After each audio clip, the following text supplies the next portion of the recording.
नमस्कार दोस्तों, मैं इरशाद आप सभी का स्वागत करता हूँ आपके इस यूपीएससी सिलेबस जीकेपी चैनल पर। आज हम लोग जो है बीए सेकेंड ईयर के बीए थर्ड ईयर के सेकेंड पेपर यानी कि आर्ट एंड आर्किटेक्चर यानी कला संस्कृति पर जो आपके क्वेश्चन बन सकते हैं कि टेम्पल का विकास यानी कि मंदिर का विकास कितने चरणों में हुआ, कौन-कौन से चरण हैं, गुप्त काल में कौन से चरण में कैसी प्रकार की मंदिर थी, आज हम उसको समझेंगे दोस्तों। ये बहुत ही इंपॉर्टेंट टॉपिक है, आप लोग इसको अच्छे से तैयार कर लीजिएगा क्योंकि यहाँ से पॉसिबिलिटी है क्वेश्चन बन सकते हैं दोस्तों आपके। तो हम देखते हैं कि जो आपका ये है डायनेस्टी मतलब टेम्पल आर्किटेक्चर है यानी कि मंदिर की जो निर्माण की कला है या स्थापत्य कला है उसका कैसे विकास हुआ कितने चरणों में। तो मुख्यतः हमारे यहाँ मंदिर निर्माण का जो स्थापत्य कला का विकास होता है वह गुप्त वंश के शासनकाल से स्टार्ट होता है। कब से होता है? गुप्त वंश के शासनकाल से। तो गुप्त वंश में उसमें जो है दोस्तों मंदिर का निर्माण 5 चरणों में होता है। तो आज हम लोग 5 चरणों में कैसे मंदिर का विकास हुआ इसको समझेंगे।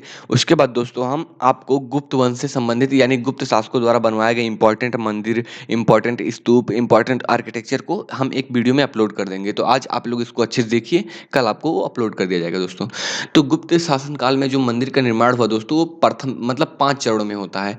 तो प्रथम चरण पे हम पहले आते हैं। तो प्रथम चरण में कैसा मंदिर हुआ करता था दोस्तों? तो पहली बात कि मंदिर जो होता था दोस्तों उनका छत यानी कि जो छत होता था वो सपटा टाइप का होता था मतलब चिपड़ा टाइप का। फिर मंदिर कैसा होता था? चौकोर होती थी। उसकी आकृति जो है आज की तरह ऐसे त्रिभुजाकार नहीं होती थी, चौकोर टाइप का होता था। और पोर्टिको उथले खंभों पर विकसित किया गया होता था। तो पोर्टिको क्या होता है अभी हम इमेज में दिखाकर आपको क्लियर करेंगे। अब पूरा ढांचा जो है नीची चबूतरे पर बनाया गया होता था मतलब जो चबूतरा होता था वो बहुत ऊंचा नहीं होता था। तो देखिए प्रथम चरण में मंदिर कैसे बनते थे दोस्तों गुप्त शासनकाल के प्रथम चरण में। पहला जो छत होता था दोस्तों चपटा होता था, ऐसा छत होता था। जबकि वर्तमान में मंदिर में देखेंगे अभी वर्तमान में तो मंदिर का जो छत होता है यहाँ पर ऐसे शिखर बना होता है ऐसे। लेकिन तब प्रथम चरण में मंदिर ऐसा नहीं होता था, ठीक है।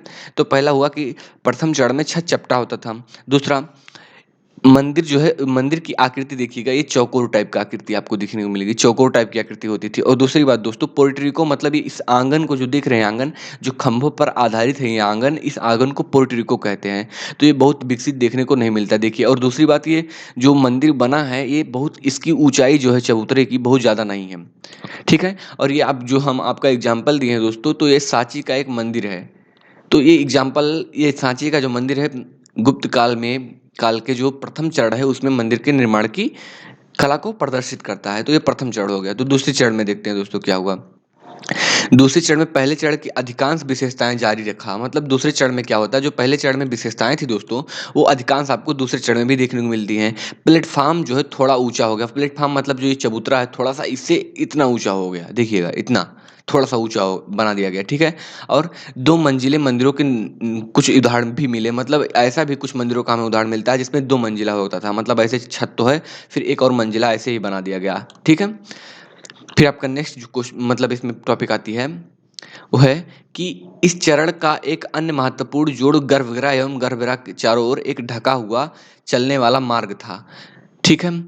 मार्ग को उपयोग प्रदक्षिणा पथ के रूप में किया जाता था। तो प्रदक्षिणा पथ के रूप में भी इसका किया जाता था उपयोग दोस्तों, ठीक है। तो दूसरे चरण में हमने ये देखा कि जो प्लेटफार्म है यानी कि चबूतरा थोड़ा ऊंचा हो गया। फिर प्रदक्षिणा पथ ऐसे थोड़ा सा जगह मिल गया मंदिर को चारों तरफ से घूमने का। ये बहुत विस्तृत अवस्था में नहीं था जो घूमने का अवस्था था, ठीक है। तो ये इसमें बहुत ज़्यादा देखने को नहीं मिलता। बाकी वही सब सेम आर्ट एंड आर्किटेक्चर के फीचर्स विशेषताएं सेम रखते हैं, ठीक है दोस्तों।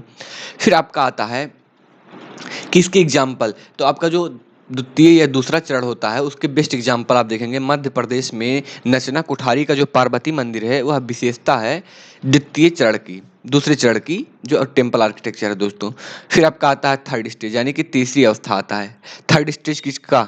गुप्त काल में मंदिर निर्माण का थर्ड स्टेज आता है दोस्तों। तो ठीक है इसमें क्या क्या होता है हम लोग देखते हैं। तो पहला हालांकि वे अभी काफी कम और लगभग वर्गाकार ही थे। तो जो मंदिर थे वर्गाकार ही थे, पहला पॉइंट एकदम से चेंजेस नहीं आते हैं थर्ड स्टेज में बस। और फिर आता है आपका मंदिर निर्माण का पंचायतन शैली का शुरुआत हो गया था। तो ये इंपॉर्टेंट पॉइंट है दोस्तों जो नोटेबल है कि थर्ड स्टेज में पंचायतन शैली आ जाता है मतलब ये कोई मंदिर है तो ये मुख्य मंदिर हो गया दोस्तों। इसके अतिरिक्त इसके चारों तरफ छोटे छोटे मंदिर होते थे, 1 2 3 और ऐसे इस साइड में भी जो दिख नहीं रहा है 4 मंदिर होते थे। तो छोटे-छोटे ये मंदिर हो गए। फिर इसके बीच में एक जगह बचता था ऐसे गोला-सा। इस जगह में हम लोग घूमते थे, मतलब जो मंदिर में जाता है पूजा करने के लिए उसके चारों तरफ घूमता था। तो उसे हम लोग क्या कहते हैं, प्रदक्षिणा पथ कहते हैं। तो इसमें क्या आता है, पहली बार थर्ड स्टेज में देखेंगे कि पंचायतन सिस्टम आता है अस्तित्व में दोस्तों।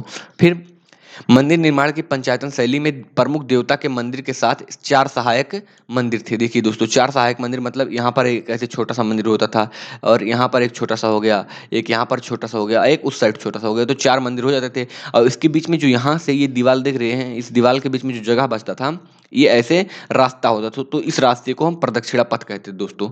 तो आई होप कि ये बात आपको समझ में आई होगी। मैंने पूरा कोशिश किया आपको अच्छे से समझाने का दोस्तों, ताकि आपको चीज़ें अच्छे से समझ में आएँ। तो ये क्या होता है, थर्ड स्टेज में होता है दोस्तों। अब आप चलते हैं और फिर देखिए यहाँ पर कि मुख्य मंदिर चौकोर था जिसके सामने एक लंबा मंडप था जो इस एक आयताकार आकार देता था। तो इसकी आकृति अभी भी आयताकार ही थी। फिर आपका आता है चतुर्थ चरण यानी कि फोर्थ चरण आता है दोस्तों। और ये जो एग्जाम्पल आपको दिखा दिए हैं ये कहाँ का है, ये आपका जो है नचना कोठारी का टेम्पल ही है। ठीक है दोस्तों, नहीं सॉरी, ये आपका देवगढ़ के उत्तर प्रदेश का जो दशावतार मंदिर है, एहोल में स्थित जो कर्नाटक में दुर्गा मंदिर है, वो इसके बेस्ट एग्जाम्पल है किसके, तृतीय चरण के।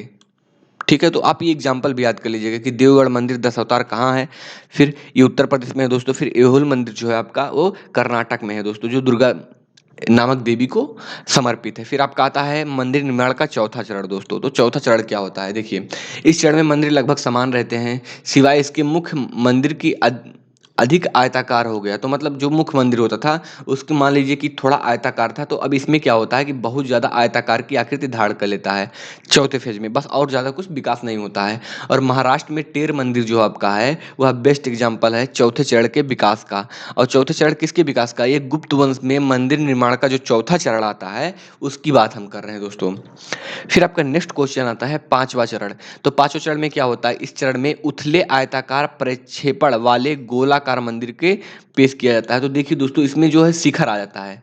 शिखर देख रहे हैं ना, शिखर मतलब जैसे पहले यहाँ पर देखेंगे शुरुआत में कि ध्यान ध्यान दीजिएगा इस पे कि मंदिर ऐसे है उसका छत सपटा होता था, लेकिन यहाँ देखेंगे कि छत जो है वो एक शिखर नुमा और अर्ध गुंबद नुमा दिखाया गया है। ये देखिएगा दोस्तों इसको, ये आपको देखने को मिलता है पांचवें चरण में। तो यही सबसे मस्ट भी मतलब इंपॉर्टेंट विशेषता होती है पांचवें चरण के मंदिर के निर्माण में, जो कि आज भी प्रचलन में आप देखेंगे कि इसका थोड़ा सा विकसित रूप आप देखेंगे कि अर्ध गुंबद नुमा ऐसे मंदिर बनाया जाएगा, गुंबद होगा ऐसे गुंबदनुमा, ठीक है, और फिर मंदिर बनाया गया होगा। तो ये बहुत इंपॉर्टेंट है दोस्तों। और ये एग्जाम्पल है आपके राजगीर में जो मनियार मठ का मंदिर है, वो इसका बेस्ट एग्जाम्पल है पांचवें चरण का। तो ये मैंने इसलिए बताया दोस्तों ताकि आपका कॉन्सेप्ट क्लियर हो कि मंदिर का निर्माण कैसे कितने चरणों में हुआ, क्योंकि जब आपका कॉन्सेप्ट क्लियर रहेगा तो बाकी चीज़ें आप रट करके अच्छा परफॉर्म कर सकते हैं। तो आज के लिए इतना ही, और आपको इसका पीडीएफ चाहिए तो आप हमारे Telegram channel UPSC lover GKP में जुड़ जाइए, वहाँ पर आपको इसको प्रोवाइड करा दिया जाएगा। तो आज के लिए इतना ही। आई होप आप अच्छे से प्रिपेयर करेंगे और अच्छा परफॉर्म करेंगे। मिलते हैं नेक्स्ट वीडियो में नेक्स्ट टॉपिक के साथ, तब तक के लिए